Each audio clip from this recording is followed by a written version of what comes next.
ഈശോയിൽ സ്നേഹിതരെ, ദൈവത്തിന്റെ അശേഷമായ കരുണയും സമാധാനവും നിങ്ങളിലെല്ലാവരുടെയും ജീവിതത്തിൽ നിറഞ്ഞൊഴുകട്ടെ എന്ന് ഞാൻ പ്രാർത്ഥിക്കുന്നു. യേശുക്രിസ്തുവിന്റെ കൃപയും പിതാവിന്റെ അമിതമായ സ്നേഹവും പരിശുദ്ധാത്മാവിന്റെ സഹവാസവും ചേർന്നു നിന്ന് നമുക്ക് ഈ പുതുവെളിച്ചത്തിൽ അവിടുത്തെ വചനത്തെ കേൾക്കാൻ ഹൃദയങ്ങൾ ഒരുക്കാം. ഇന്ന് സഭ ആഘോഷിക്കുന്നത് വ്യാകുല മാതാവായ പരിശുദ്ധ അമ്മയുടെ തിരുനാളാണ്. കുരിശിന്റെ അടിയിൽ മകന്റെ വേദനയുമായി പങ്കുചേർന്ന് കണ്ണുനീരിൽ നിന്ന ആ അമ്മയുടെ ഓർമ്മ. സഹനത്തിന്റെ വഴിയിൽ ഒരു വിശ്വാസി എങ്ങനെ ഉറച്ചു നിലകൊള്ളണം എന്നതിന്റെ ഏറ്റവും പ്രകാശമുള്ള മാതൃകയാണ് അവർ. ഇന്നത്തെ തിരുവചനങ്ങൾ നമ്മോട് ചോദിക്കുന്നു, നമ്മുടെ കണ്ണുനീരും പ്രാർത്ഥനയും എങ്ങനെ അർത്ഥവത്താക്കാം?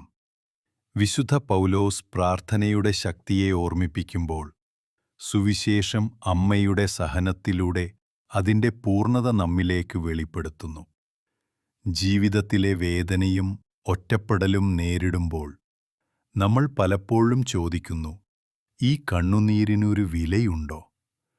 എന്റെ സഹനങ്ങളെ ആരെങ്കിലും കാണുന്നുണ്ടോ? ദൈവത്തിന്റെ മറുപടി വ്യക്തമാണ്. ഓരോ കണ്ണുനീരും സ്വർഗത്തിൽ വിലപ്പെട്ടതാണ്. ഓരോ സഹനവും നിരർത്ഥകമല്ല. ഈ മഹത്തായ പ്രത്യാശയിലേക്ക് നമുക്ക് ഒന്നിച്ചു മുന്നേറാം. ഇന്നത്തെ ഒന്നാം വായനയിൽ വിശുദ്ധ പൗലോസ് അപ്പസ്തോലൻ തിമോത്തേയോസിനോട് എഴുതിയ ഒന്നാം ലേഖനത്തിലെ 2-ാം അധ്യായം 1 മുതൽ 8 വരെയുള്ള വചനങ്ങളാണ് സഭ നമ്മോട് പങ്കുവയ്ക്കുന്നത്. ഇവിടെ പൗലോസ് നമ്മോട് ഓർമ്മിപ്പിക്കുന്നത് പ്രാർത്ഥന വെറും വ്യക്തിപരമായ ആവശ്യങ്ങൾക്കായല്ല, മറിച്ച് മുഴുവൻ മനുഷ്യകുലത്തിനായും വേണ്ടിയുള്ളതാണെന്ന്.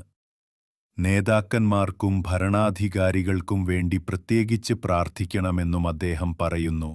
കാരണം സമൂഹത്തിലെ സമാധാനവും സ്വസ്ഥതയും എല്ലാവർക്കും അനുഭവിക്കാൻ കഴിയുന്നത് അവരുടെ വഴിയിലൂടെ തന്നെയാണ്.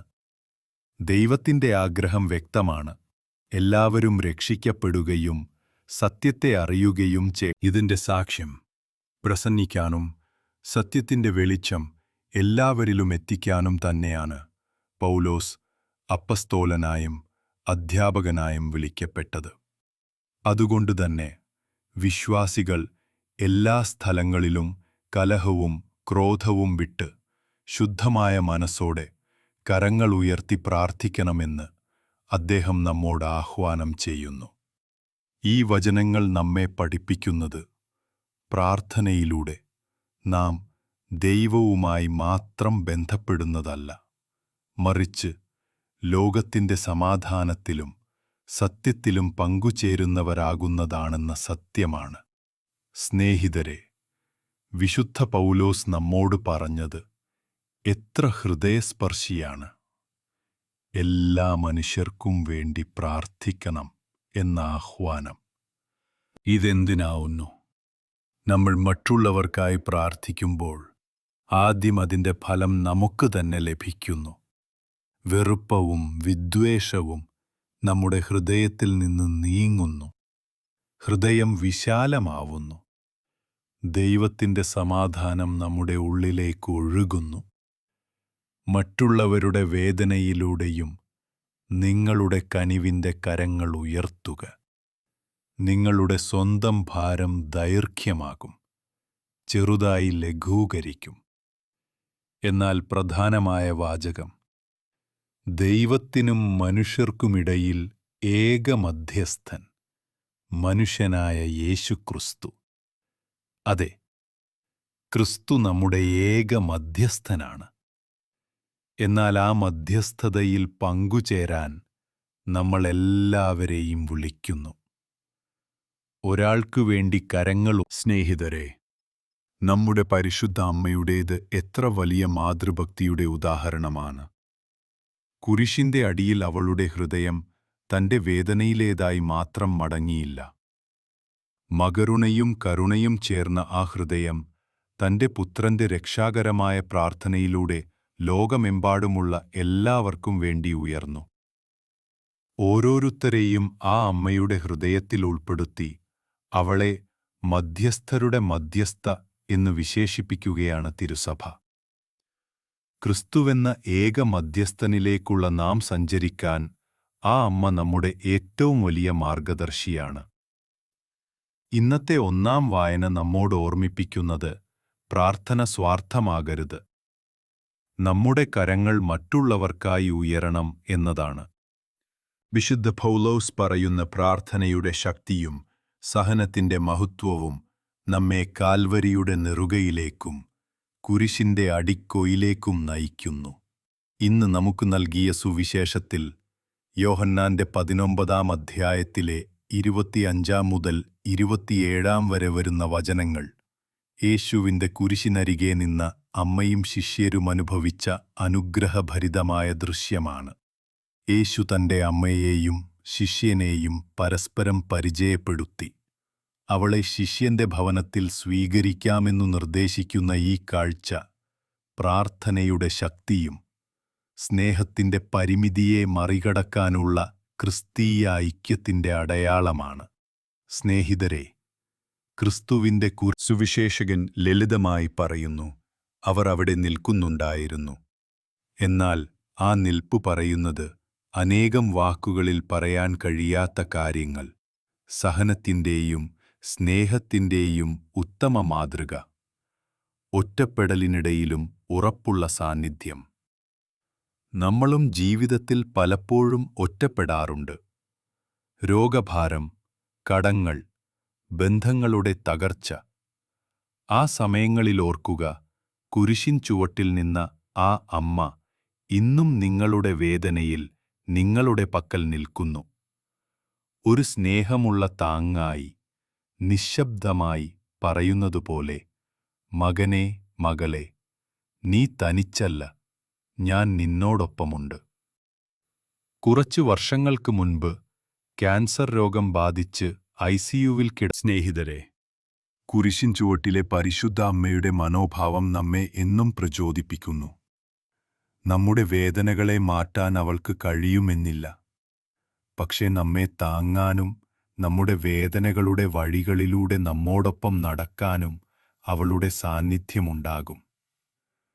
കുരിശിൽ അന്തിമശ്വാസം നൽകുന്ന സമയത്തും ഈശോയുടെ ചിന്തകൾ ലോകത്തേക്കും നമ്മിലേക്കും പോകുകയായിരുന്നു.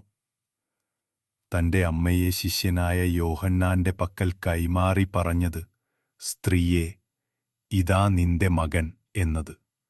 അതിന്റെ പ്രതിഫലനം ഓരോ വിശ്വാസിയുടെയും ആത്മീയ ജീവചരിത്രത്തിലേക്ക് ആ അമ്മയെ ഉൾപ്പെടുത്തുകയാണ്. യോഹന്നാൻ ഇവിടെ ഒരു വ്യക്തിയല്ല, ക്രിസ്തുവിനെ സ്നേഹിക്കും. ഇന്ന് നമ്മളും അതുപോലെ നമ്മുടെ ഹൃദയത്തിന്റെ വാതിലുകൾ തുറന്ന് നമ്മുടെ വ്യക്തിപരമായ പ്രാർത്ഥനകളിൽ കുടുംബത്തിന്റെയും സമൂഹത്തിന്റെയും ആവശ്യങ്ങളിലും നമ്മുടെ വേദനകളിലും ആ അമ്മയ്ക്ക് ഒരു സ്ഥാനം നൽകാൻ തയ്യാറാണോ എന്ന് ചിന്തിക്കേണ്ട നിമിഷം നമുക്ക് എത്തി. അവളുടെ സ്നേഹവും കരുണയും നമ്മുടെ ജീവിതത്തിൽ മാനസിക, ആത്മീയ അടിത്തറയായി നിൽക്കട്ടെ. സ്നേഹിതരെ, മറിയയെ നമ്മുടെ ഹൃദയത്തിൽ സ്വീകരിക്കുന്നതിന്റെ സത്യം എന്നാൽ അവളുടെ ആത്മീയതയും വിശ്വാസവും കരുണയും സഹനശേഷിയും പ്രാർത്ഥനാജീവിതവും നമ്മുടേതായി പകർന്നുകൊള്ളാൻ ശ്രമിക്കുകയാണ്. ഇത് ചെയ്യുമ്പോഴാണ് നാം യഥാർത്ഥത്തിൽ അവളെ നമ്മുടെ അമ്മയായി സ്വീകരിക്കുന്നത്.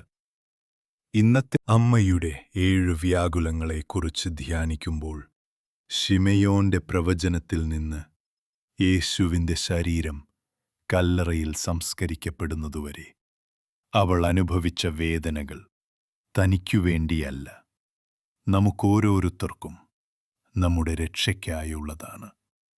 അതിനാൽ ഇന്നത്തെ വചനങ്ങൾ നമ്മെ പ്രചോദിപ്പിക്കുന്നത് നമ്മുടെ ജീവിതത്തിലെ ഒരു വ്യക്തിക്കുവേണ്ടി വെറുതെയോ അവരെ മറന്നുപോയാലോ അല്ലെങ്കിൽ വെറുക്കിയാലോ നമ്മുടെ പ്രാർത്ഥന ഉയർത്താൻ ശ്രമിക്കണമെന്നും, അല്ലെങ്കിൽ സ്വന്തം അനുഭവിച്ച സഹനങ്ങളെ, ചെറിയവയോ വലിയവയോ, പരിശുദ്ധ അമ്മയുടെ വിമല ഹൃദയത്തിലൂടെ യേശുവിന്റെ തിരുഹൃദയത്തിന് സമർപ്പിക്കണമെന്നുമാണ്.